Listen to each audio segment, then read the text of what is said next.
ये कहानी एक छोटे से गांव में रहने वाली दादी माँ और उनके नन्हे पोते की है। हर सुबह आंगन में चारपाई पर बैठकर दादी माँ अपनी कुल्हड़ वाली चाय के साथ पोते को कहानियां सुनाया करती थीं। पोता बड़े ध्यान से सुनता था, उसकी आंखों में जिज्ञासा और मासूमियत झलकती थी। दादी की कहानियां सिर्फ मनोरंजन नहीं, बल्कि जीवन की सीखों से भरी होती थीं। दोस्ती, सच्चाई, मेहनत और परंपरा की बातें। एक दिन दोनों पुराने फोटो एल्बम देख रहे थे।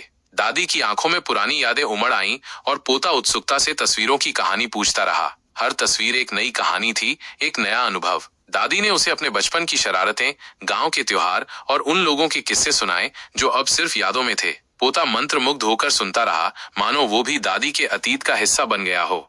उस रात चांदनी के नीचे पोते ने कहा, दादी एक आखिरी कहानी सुनाओ ना। दादी ने धीमी आवाज में कहानी शुरू की।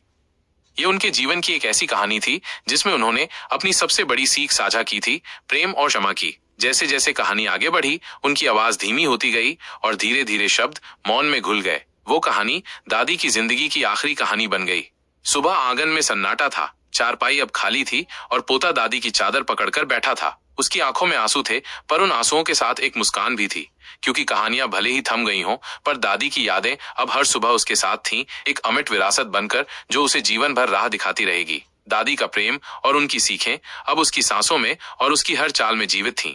क्या आप इस कहानी के किसी खास हिस्से के बारे में और